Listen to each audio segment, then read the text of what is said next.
Hoy quiero contarle otra historia muy diferente. Una historia que hace honor al título de esta serie, Planeta Encantado.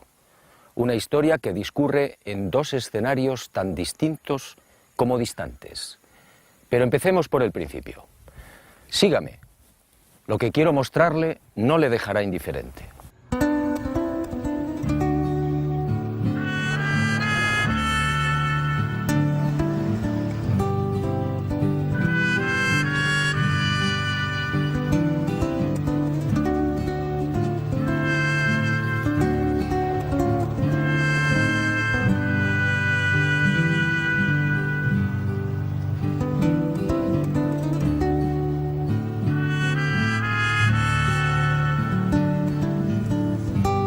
Supe de este nuevo misterio hace muchos años, y como otros quedó dormido en mis archivos hasta que el destino dio la orden.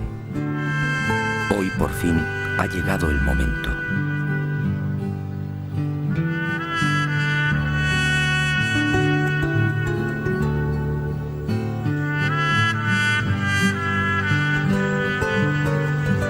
Nuestro objetivo en esta primera parte de la historia fue la bella y escondida Sierra de Ameca, en las proximidades de Ahualulco de Mercado, un apacible y sencillo pueblo minero del estado mexicano de Jalisco.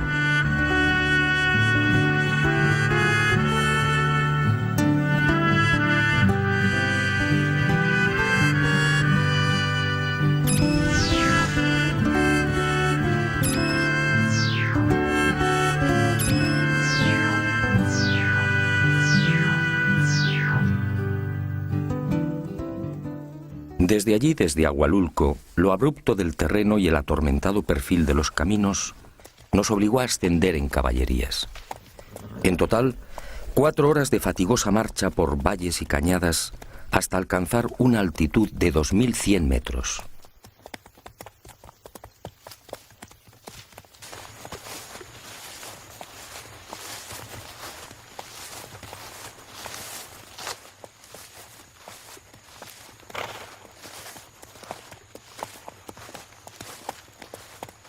Pero el esfuerzo mereció la pena.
Aquí el primer enigma, casi 1 millar de esferas de piedra distribuido en las faldas de los cerros de Agua Blanca y Piedra Bola.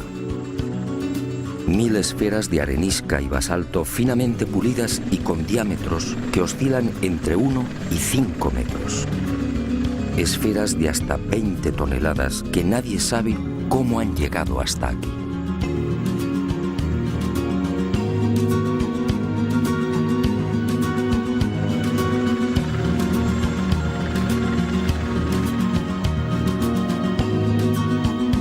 Muchas se presentan semienterradas o escondidas entre los apretados bosques de pinos y encinas.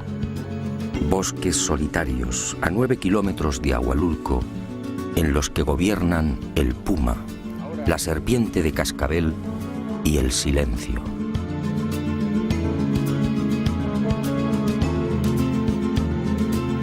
Evidentemente, el hecho de aparecer enterradas o semienterradas concede a estas esferas una notable antigüedad. Sin embargo, no disponemos de vestigio alguno que pueda esclarecer su origen. Las leyendas y restos arqueológicos de la cultura Teuchitlán, que habitó esta región hace 4000 años, no aportan datos específicos sobre los hipotéticos constructores o la finalidad de las mismas. Los siguientes asentamientos humanos, entre los que destaca el pueblo Kazkán, tampoco arrojan un mínimo de luz respecto a estas gigantescas esferas. Solo el nombre náhuatl de la primitiva cultura que habitó estos parajes, Teuchitlán o lugar de dioses, podría guardar alguna relación con estas obras gigantescas, más propias de dioses y titanes que de hombres. Pero obviamente esto solo es una suposición.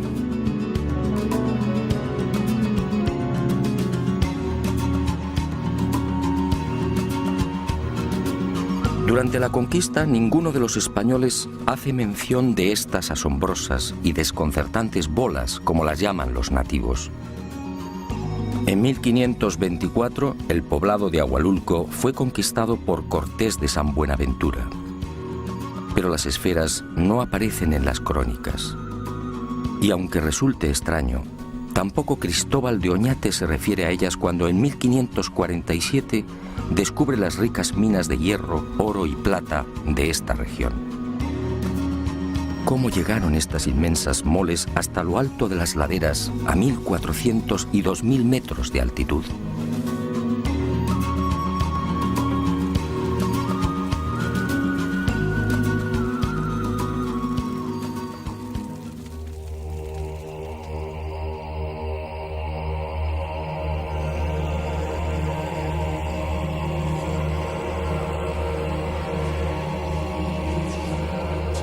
Durante siglos, como digo, las esferas de Ahualulco han permanecido prácticamente ignoradas. Solo los nativos sabían de su existencia. Hasta que en 1967 el norteamericano Robert Gordon, director de la mina denominada Piedra Bola, fue informado de la existencia de otras esferas similares a la que existe junto a la boca de la antigua mina de plata y que justamente dio nombre al yacimiento.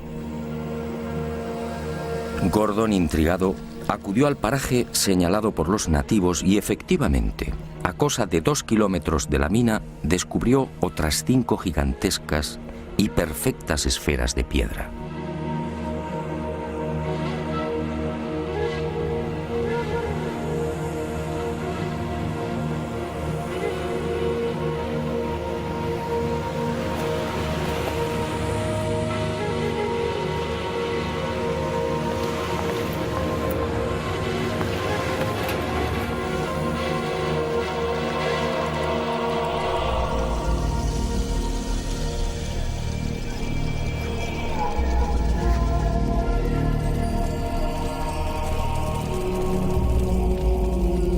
El hallazgo de Gordon fue el principio de una larga cadena de nuevos descubrimientos.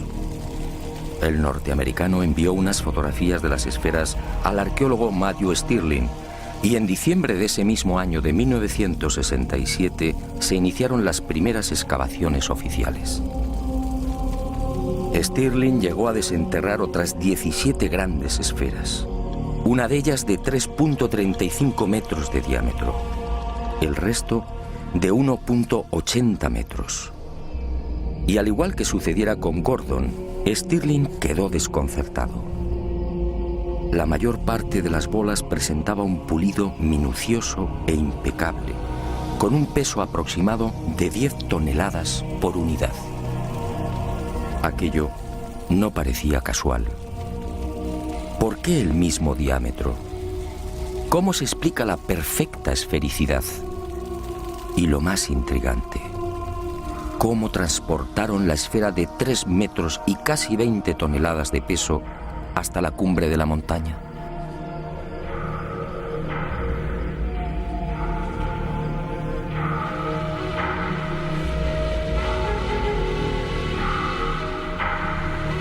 Tras estos hallazgos, el misterio de las esferas de la Sierra de Ameca se enredó mucho más. El lugar aparentemente jamás fue habitado. No se hallaron restos de cerámica ni tampoco utensilios que indicaran la existencia de asentamientos humanos.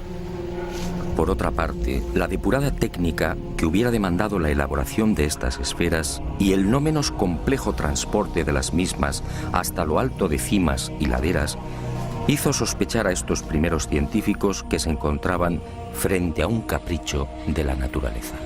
El razonamiento era comprensible, pero ¿estaban en lo cierto? 3 meses después de los descubrimientos de Stirling, en marzo de 1968, otra expedición científica se acercó a estos parajes.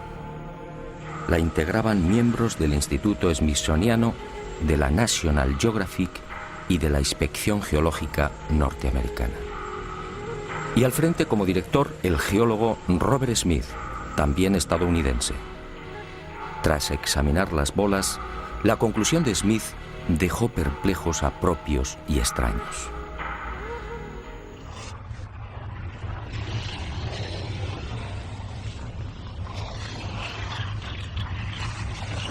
Las esferas mexicanas, aseguró el geólogo norteamericano, están formadas por un cristal volcánico llamado obsidiana.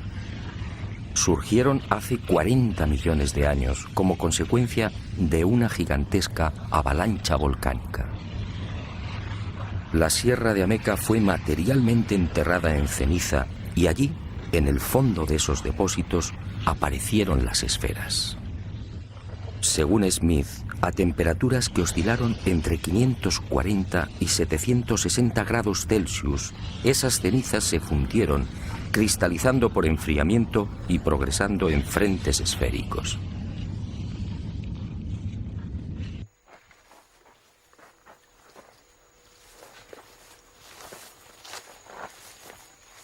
Después, la erosión eliminó el gran colchón de cenizas y las esferas quedaron libres.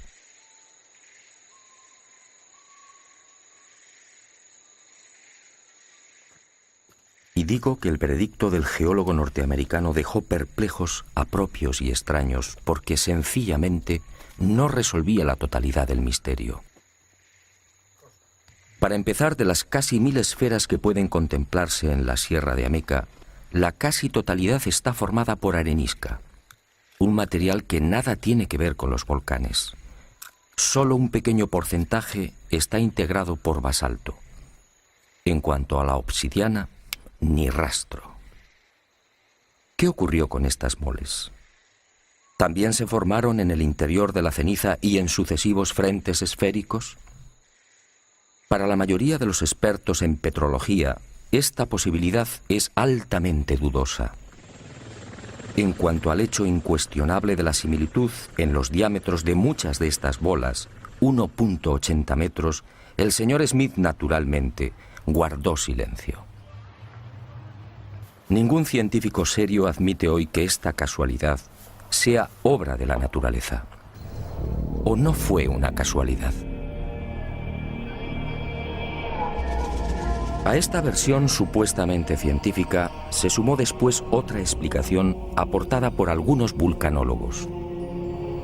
Para estos, las esferas de Ahualulco tienen un origen muy distinto al propiciado por Smith. No serían otra cosa que tobas o piedras volcánicas expulsadas entre gases, fuego, columnas de lava y otros materiales piroclásticos. Estas bombas volcánicas, dicen, adoptaron la forma esférica en ese violento proceso de expulsión, redondeándose en el aire.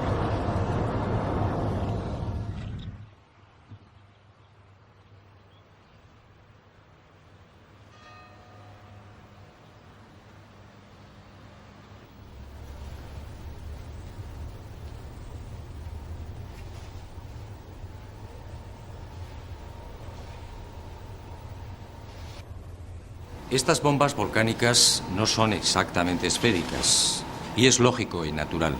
Pretender que estos materiales, expulsados de los volcanes, se vuelvan esféricos al contacto con el aire es una afirmación arriesgada. ¿Qué tiene esto que ver con la belleza, con la perfección y con el gigantismo de las esferas de México?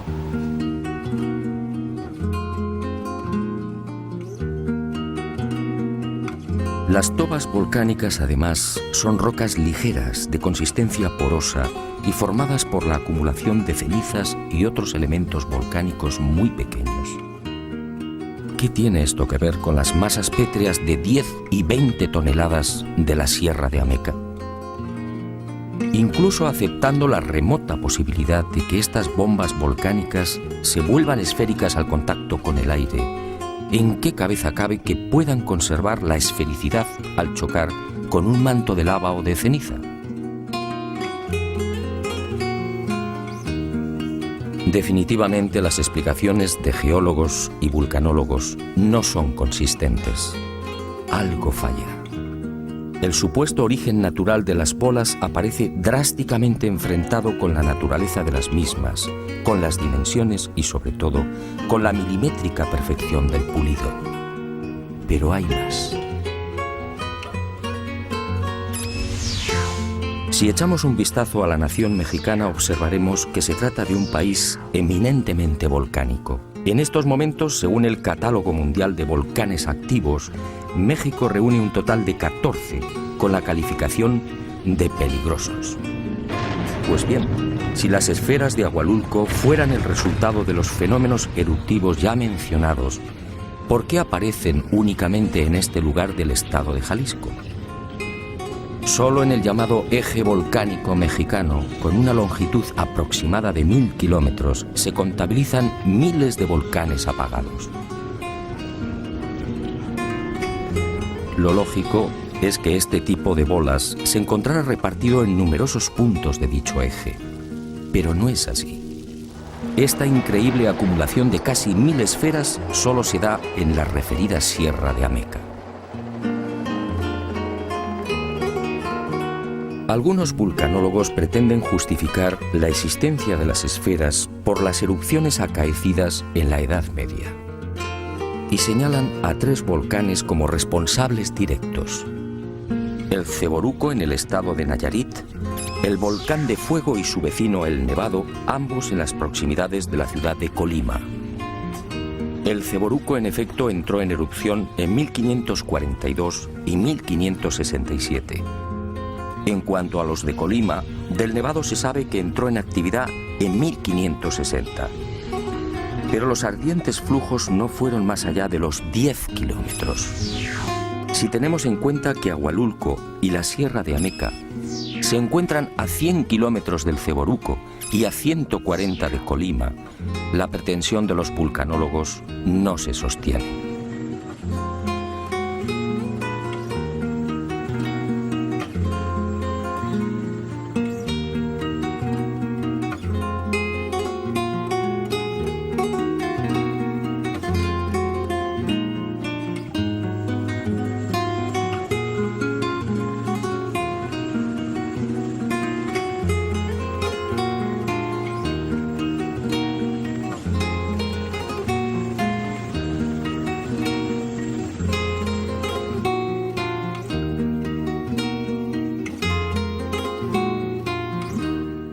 Efectivamente, estoy de acuerdo con usted.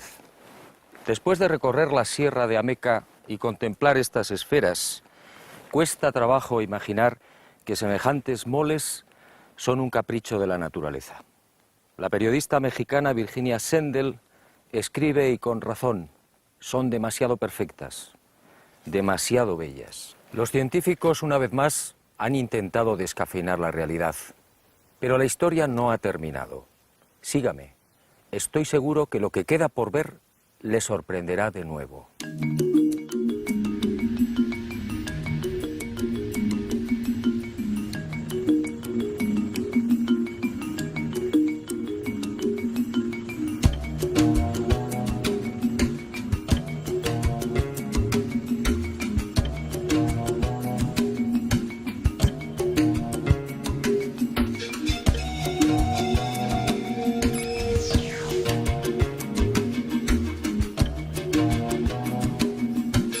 Nuestro segundo escenario se encuentra a casi 3000 kilómetros, en lo más profundo de la selva de Costa Rica.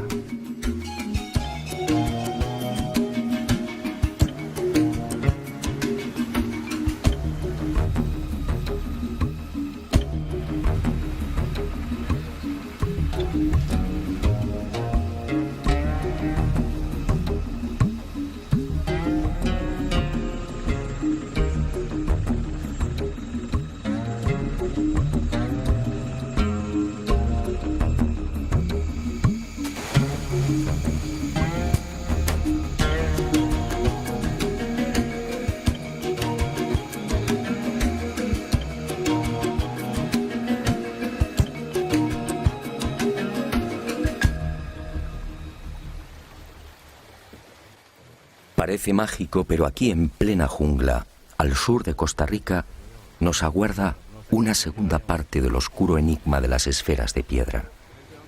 Una segunda parte que definitivamente arruina todas las explicaciones de la ciencia. Una segunda parte que eleva el misterio a su máxima expresión.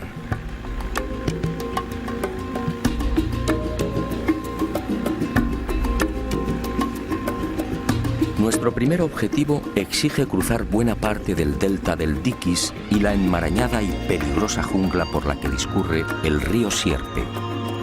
Una jungla pantanosa, infectada de caimanes, serpientes y, lo que es peor, de mortíferas nubes de mosquitos.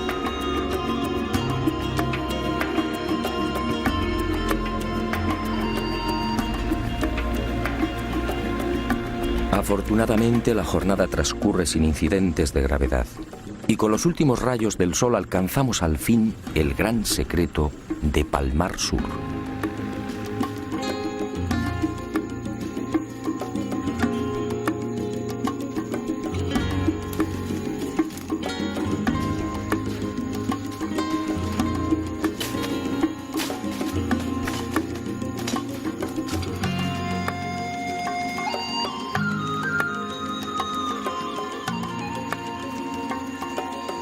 Decenas de esferas de piedra prácticamente gemelas a las de Ahualulco.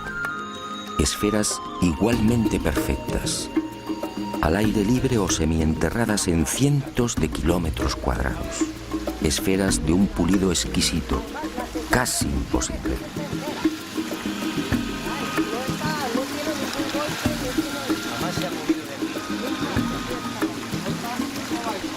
Esferas de 2 y 3 metros de diámetro, de hasta 16 toneladas de peso. 40, 45 más 60 aproximadamente. Nadie conoce con exactitud su número. Se habla de cientos, más de 500 esferas de todos los tamaños, desde el diámetro de una naranja hasta 3 metros. Quizá más. Las hay en Palmar Sur, en las orillas de los ríos Esquina y Térraba, en las islas Camaronal y del Caño, en lo alto de las sierras de Bruqueña y en las regiones de Piedras Blancas, Cavagra, Buenos Aires, Bere y Pejivalle de Pérez Celedón. Pero estos solo son los emplazamientos conocidos. Al hallarse enterradas es posible que su número sea muy superior.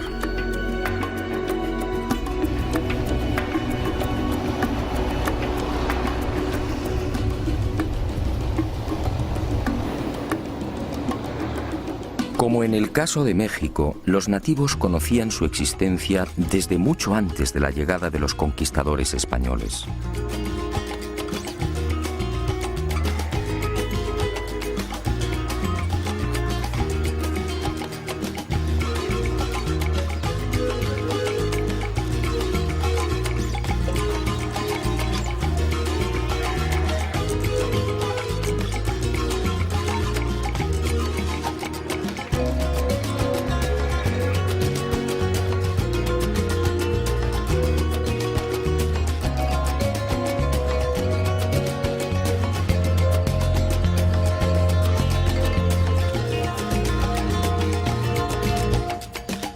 Pero sus explicaciones fueron tan parcas y confusas como las de los pueblos que habitaron Ahualulco.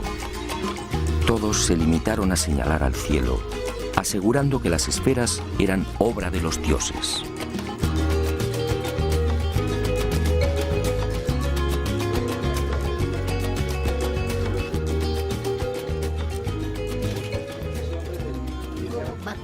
Bakakiri, cacta, cuando van a catar a Nietzsche, va a grabar shasta, bakakta, batapta. Porque esos son una piedra pesadísimo. Donde vivían esas piedras nadie lo levantaba. Yo conocí una piedra. Ahí en ese talobre, pequeña, y que era de 12 años seguro que yo estaba. Alrededor, los antiguos moros esos lo adornaron con con figuritas de toda clase de animalitos hacia alrededor, de todo color. Y debajo de ese dejaban el oro ahí enterrado. Pero dicen que cuando levantaron esa bola que está en Palmar, debajo encontraron bastante tesoro. Pero esa fue la compañía que dispuso de eso.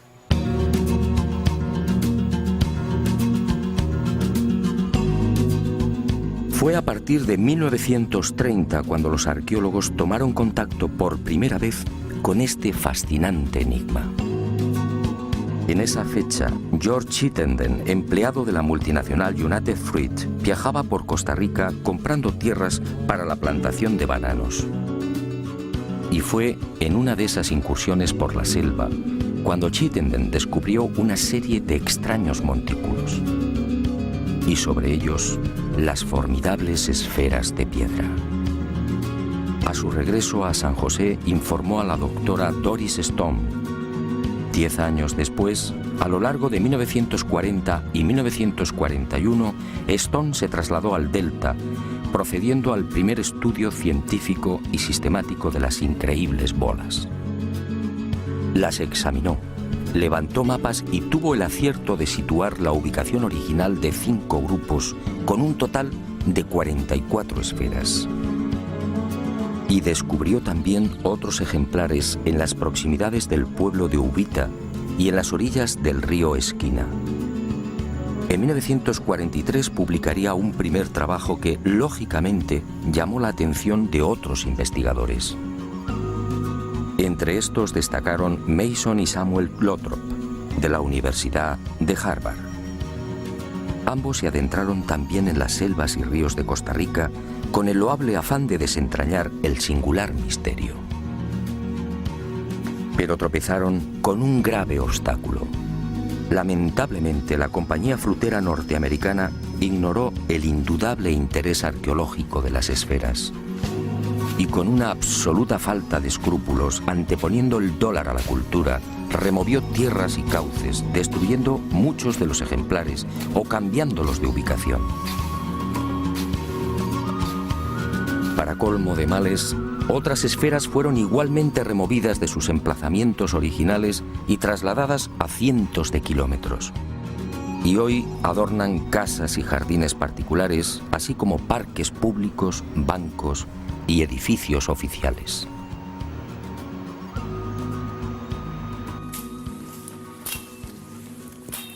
A este desastre vino a sumarse la codicia. Al igual que sucediera en el municipio mexicano de Agualulco, el descubrimiento de las esferas de Costa Rica terminó provocando el nacimiento de un rumor tan absurdo como lamentable. En el interior, dice la creencia popular, se esconden grandes cantidades de oro y piedras preciosas. Y muchas de ellas, como esta, fueron quebradas o dinamitadas.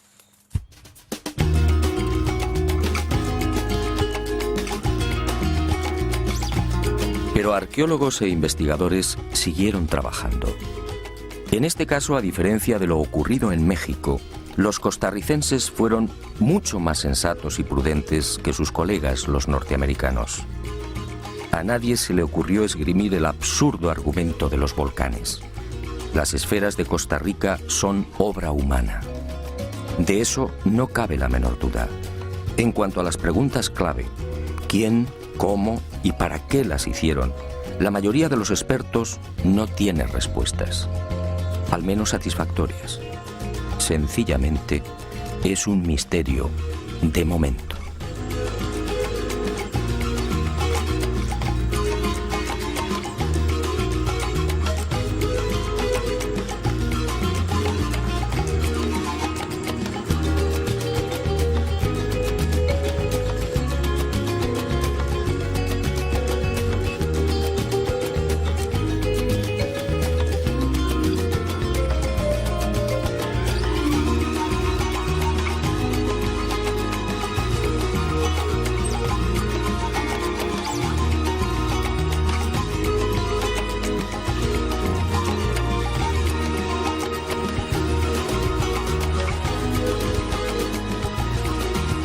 Y el misterio de las esferas se complica un poco más cuando uno desembarca en la paradisíaca isla del Caño, al oeste de Costa Rica.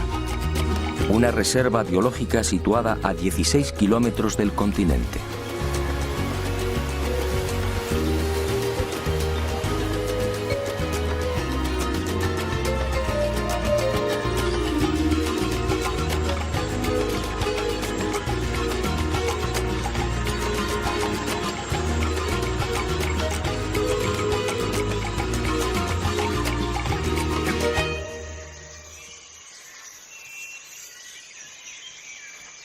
En este lugar fueron descubiertas unas 10 esferas.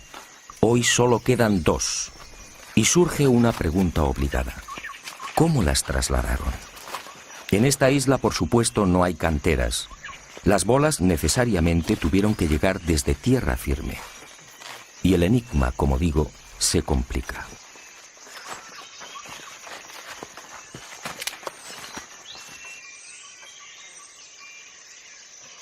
Según los especialistas, para labrar una bola de 1 metro de diámetro, sería preciso un bloque de 9 toneladas. ¿Cómo se las ingeniaron los constructores para transportar semejantes moles a través del océano? ¿En qué clase de embarcaciones? ¿Qué tipo de navío podría soportar una carga semejante?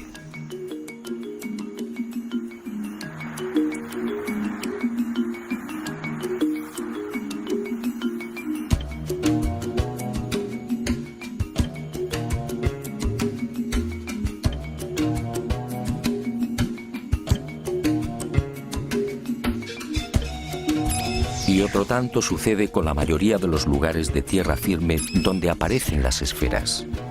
En la jungla, por ejemplo, tampoco hay canteras. Para encontrar los necesarios depósitos de granito es preciso viajar al norte, a la sierra, es decir, a cientos de kilómetros. Y no hay más remedio que repetir las preguntas. ¿Cómo salvaron los ríos?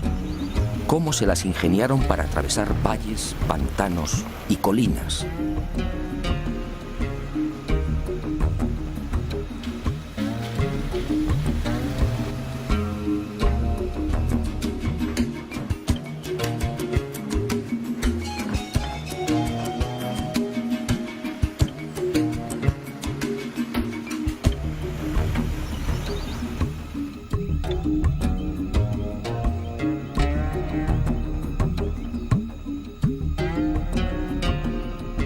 Si las esferas eran labradas en los puntos donde han aparecido, ¿cómo se las arreglaban para tirar de bloques tan gigantescos?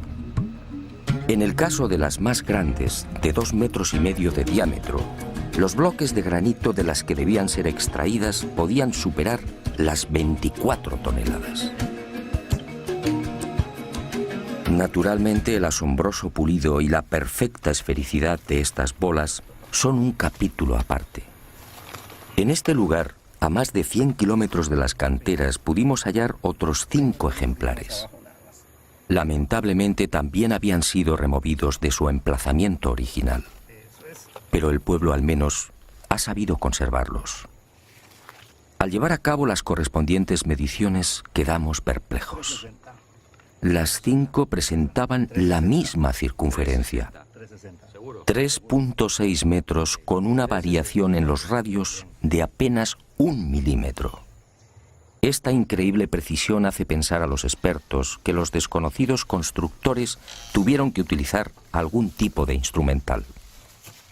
¿Pero cuál? Hoy, con el auxilio de las computadoras, difícilmente lograríamos una perfección semejante. En cuanto al pulido, de nuevo el asombro y el silencio. Curiosamente, cuanto más grande es la esfera, más cuidada es la terminación. Un acabado que casi brilla como un espejo. ¿Cómo lo lograron? Misterio. También la hipotética fecha de la construcción de las esferas aparece envuelta en la duda. Al tratarse de granito y caliza, los procedimientos de datación por carbono 14 no son viables. Y los arqueólogos han recurrido al llamado sistema de asociación. En otras palabras, estimar la edad de la esfera basándose en la antigüedad de la cerámica y demás restos orgánicos encontrados al pie de la bola. Esto obviamente resulta arriesgado. Siguiendo esta fórmula de datación relativa, bastante dudosa a mi entender, algunos expertos han establecido la antigüedad en 1600 años. Otros las consideran más jóvenes, fijando el momento de la fabricación en el siglo XVI. Esta última hipótesis tropieza con un serio inconveniente. Si las esferas fueron talladas en el siglo XVI, ¿por qué no son citadas por los cronistas de la época? De haber sido testigos de su fabricación, hombres como Vázquez de Coronado, Gil González Dávila o Perafán de Rivera lo hubieran mencionado.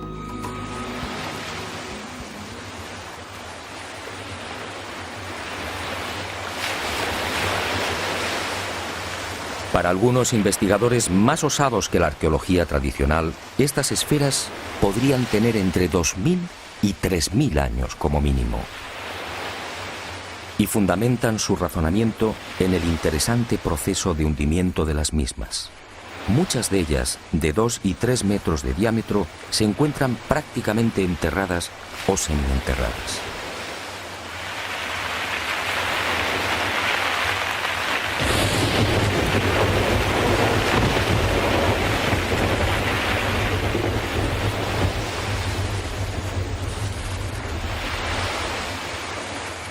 Basta un sencillo cálculo para estimar el tiempo que han necesitado para ser tragadas por el terreno.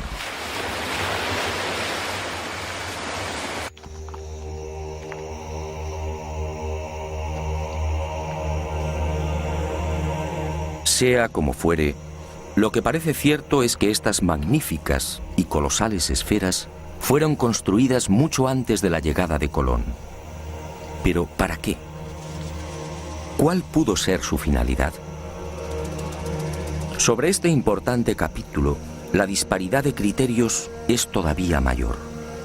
Hay quien asegura que estas esferas venían a demostrar el grado de poder e influencia de los caciques.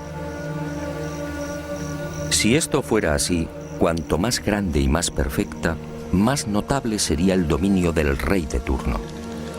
La teoría, sin embargo, no termina de convencer.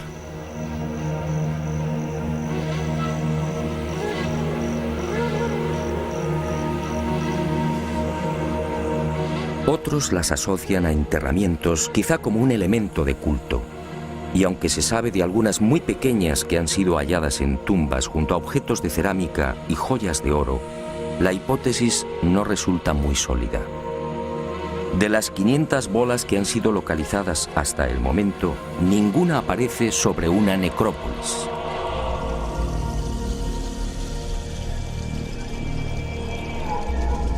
Cabe pensar, por tanto, que las 2 esferitas descubiertas en tumbas fueran únicamente una posesión personal del difunto.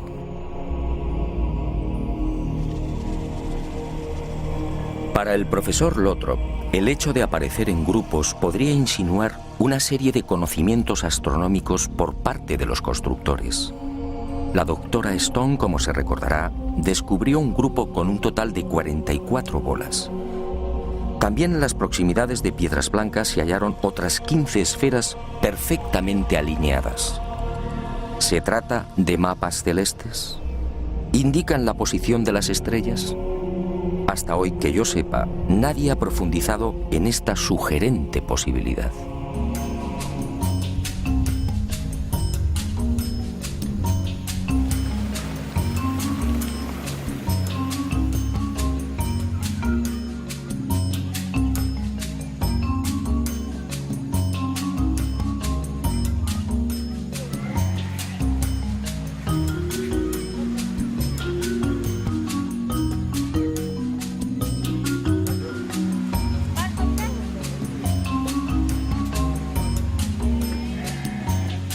Algunos nativos a quienes consulté me hablaron de algo mucho más fantástico. Según la tradición heredada de sus ancestros, estas esferas son poderosos centros de energía. Una especie de focos que irradian fuerza y bienestar y que afectan a la vitalidad y salud de personas, animales y plantas. De hecho, dicen, los vegetales que crecen en el entorno lo hacen siempre con mayor exuberancia y agresividad que los ubicados a mayor distancia. Hablan con razón, sí, pero esa misteriosa energía no tiene nada de sobrenatural. Los materiales que forman las esferas, en especial el gabro y la granodiorita, contienen un elevado índice de magnetita. Y es justamente esta mena esencial del hierro la que atrae los metales y despliega la supuestamente fantástica energía benéfica. Y en este laberinto de posibles explicaciones nació también otra hipótesis contemplada con escepticismo por la ciencia oficial. Basándose en los planos levantados por Stone y Lothrop, el reconocido sociólogo Ivar Zapp asegura que las alineaciones de esferas son en realidad una biblioteca náutica, es decir, la señalización de rumbos marinos. Tomando uno de estos mapas, Ivar verificó que dos de las esferas apuntan hacia los rumbos 19 y 199 grados respectivamente. Este último pasa sobre la isla del Coco en Costa Rica, el archipiélago de las Galápagos y finalmente desemboca en la isla de Pascua. Al someter el citado rumbo a la computadora de vuelo de un avión, el ingeniero comprobó con asombro la impecable exactitud del destino nacido de ambas esferas. En un trayecto de 7.000 kilómetros, el desvío de un supuesto navegante que hubiera seguido esa alineación habría sido de apenas 70 kilómetros. Por su parte, la alineación con la tercera esfera señala directamente a Grecia y Asia Menor. ¿Casualidad? ¿Qué hay de cierto en la hipótesis de Ivar Zapp? Los científicos, con razón, desconfiaron del hallazgo de Zapp. La mayor parte de las esferas, como fue dicho, ha sido removida. Esto hace poco menos que imposible la constatación de los supuestos rumbos marinos. En cuanto a la sorprendente alineación que une Costa Rica con la isla de Pascua, el asunto tampoco mereció mayor consideración por parte de la ciencia. La verdad es que la proximidad de dos o tres esferas puede sugerir infinitos rumbos. Y otra por aquí. Hay una aquí y...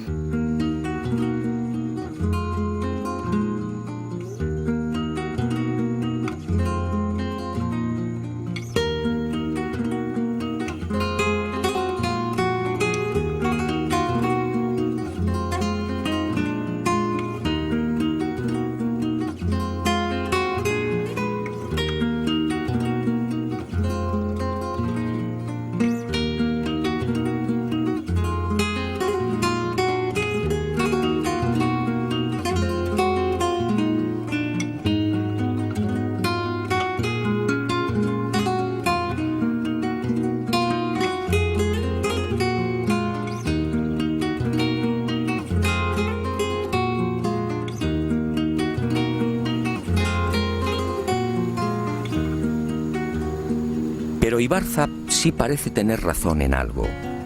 Para el estoniano afincado en San José, las esferas son la viva manifestación de una cultura de expertos navegantes afincada en la Costa Rica que mira al Pacífico Sur. Una cultura precolombina de la que apenas queda constancia y que fue mencionada por Cristóbal Colón en su último gran viaje entre los años 1502 y 1504, los Tiguares.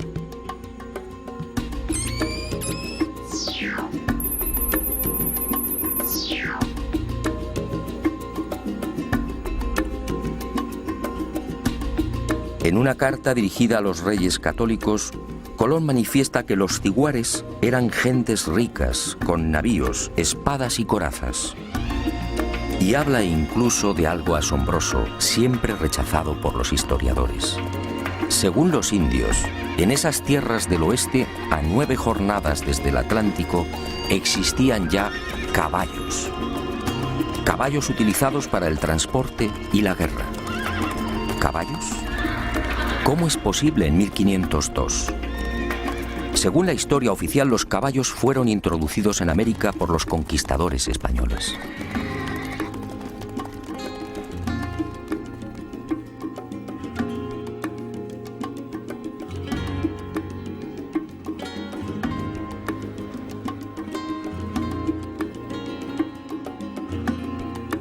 ¿Navíos? ¿Corazas y espadas? ¿Caballos? ¿Quiénes eran los ciguares? ¿Fueron los constructores de las perfectas y gigantescas esferas de piedra? En realidad, nadie lo sabe, aunque nos encontramos ante una circunstancia más que sospechosa. Esa civilización vivía justamente en la región de Golfo Dulce, es decir, en unas tierras en las que se ha descubierto la mayor concentración de esferas.